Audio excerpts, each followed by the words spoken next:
Hello friends, कैसे हैं आप लोग। संडे कमेंट बॉक्स सीरीज का वीडियो है। इसमें हम आपके कुछ कमेंट्स लेंगे और उनका रिप्लाई करेंगे। साथ ही कमेंट ऑफ द वीक भी हम पढ़ेंगे। आज का कमेंट ऑफ द वीक काफ़ी इंटरेस्टिंग है, देखिएगा। चलिए शुरू करेंगे। उसके पहले अगर चैनल में नए हैं तो सब्सक्राइब करके बेल आइकन दबा लें, तो जो नोटिफिकेशन है नए वीडियोज़ की वो आपको मिलती रहेंगी। शुरू करते हैं। मैं हूँ डॉक्टर हरिशंकर सोनी और आप देख रहे हैं इजी डेंटिस्ट्री।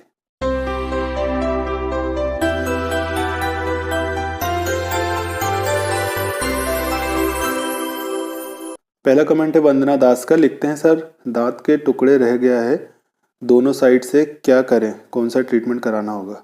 ओके, जैसा आप बता रहे हैं दांत के टुकड़े रह गए, मतलब जो ऊपर वाला ये क्राउन पोर्शन है वो किसी कारण से आपका निकल गया है, ऐसा कुछ होगा।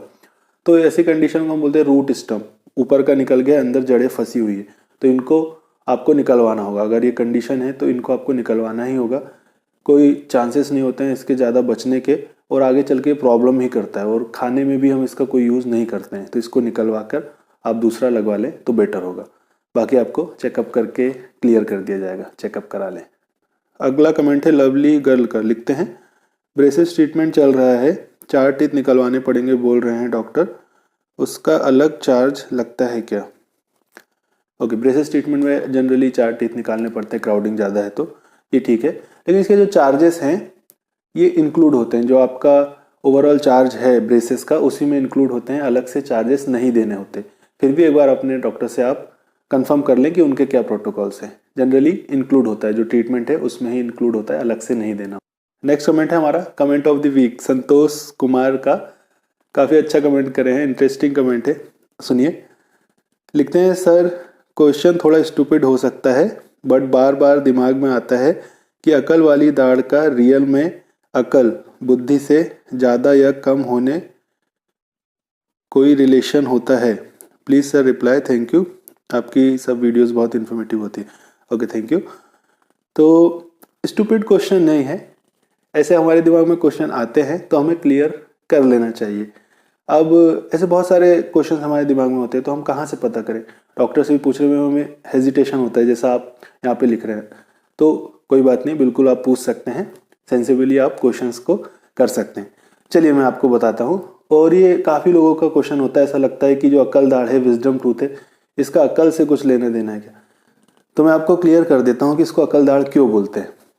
एक्चुअली में क्या होता है, ये इसका जो इरप्शन टाइम है, आने का टाइम है आपके मुंह में, वो है 17 से 21 साल।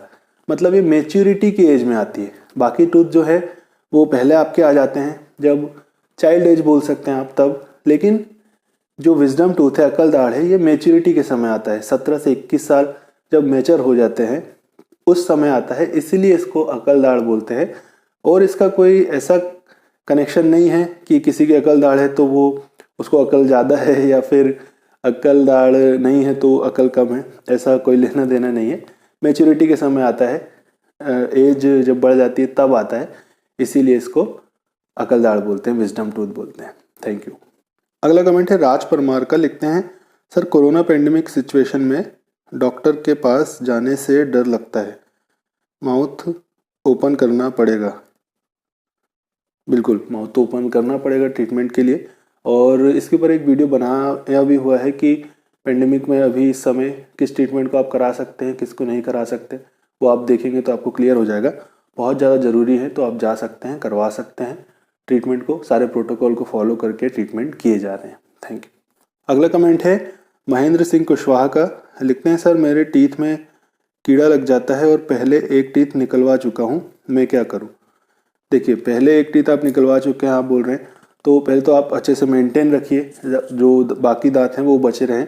और जो अभी कीड़ा लगा हुआ किसी दांत में तो उसको निकलवाएं ना। जितने चांसेस हो सकते हैं नेचुरल टूथ को आप सेव करें, बचाएं, नहीं तो ओवरऑल हेल्थ में आगे चल के प्रॉब्लम होती है।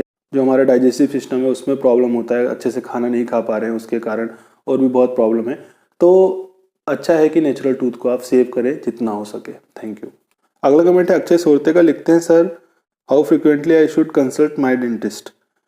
6 मंथली, कम से कम 6 मंथ में एक बार आप चेकअप कराएं तो अच्छा होता है। जो स्टेन है, कैलकुलस है, कोई केरीज तो नहीं हो रही, कैविटी तो नहीं बन रही है, कोई दांत खराब होना शुरू तो नहीं हुआ है, ये सारा पता चलता रहता है, क्लीनिंग होती रहती है। तो 6 मंथली आपको कराना ही चाहिए। कम से कम 1 साल में तो ज़रूर आपको जनरल चेकअप कराना चाहिए। Thank you. अगला कमेंट है मोहम्मद सोहेब हैदर रिजवी का, लिखते हैं सर दांत निकालने के बाद बोन को काटना ज़रूरी होता है या नहीं? कभी दांत को निकालने के बाद भी दर्द होती है। ओके, जब दांत निकाल देते हैं तो उस समय चेक करना होता है कि कोई बोनी स्पिक्यूल्स तो नहीं है। अगर बोनी स्पिक्यूल्स हैं तो एल्वियोप्लास्टी करनी होती है, नहीं तो सही बोल रहे हैं, आगे चलकर पेन होता है, प्रॉब्लम होती है। तो दांत निकालने के बाद चेक करना होता है बोन को। अगर ज़रूरत है फाइल करने की तो उसको फाइल किया जाता है, एल्वियोप्लास्टी तुरंत कर दी जाती है। तो ज़रूरत है तो करनी है। Thank you. अगला कमेंट है राजेश बंसोड़े का, लिखते हैं सर सुना है कि कैप का कलर भी चेंज हो जाता है, ऐसा क्यों होता है? ओके, जो आर्टिफिशियल कैप लगाए उसकी बात कर रहे हैं। तो जनरली ऐसा कलर चेंज नहीं होता है, लेकिन जो कैप है उसमें सिरेमिक होता है। तो जो आपके नेचुरल टीथ जैसे होते हैं उनमें स्टेनिंग होती है, जो कुछ आप खा रहे हैं पी रहे हैं उससे स्टेनिंग होती है, वैसे ही उसमें भी स्टेन्स हो जाते हैं जो कि क्लीन किए जा सकते हैं। Thank you. तो इस वीडियो में इतना ही। अगर वीडियो अच्छा लगा है तो आपको लाइक कर देना है और कमेंट कर दीजिए। अगर आप कुछ पूछना चाहते हैं तो नीचे कमेंट सेक्शन में लिख सकते हैं। ट्राई करेंगे नेक्स्ट संडे कमेंट बॉक्स में उनको इंक्लूड करने की। चलिए जल्दी मिलते हैं नेक्स्ट वीडियो में एक और नए टॉपिक के साथ। Thanks for watching.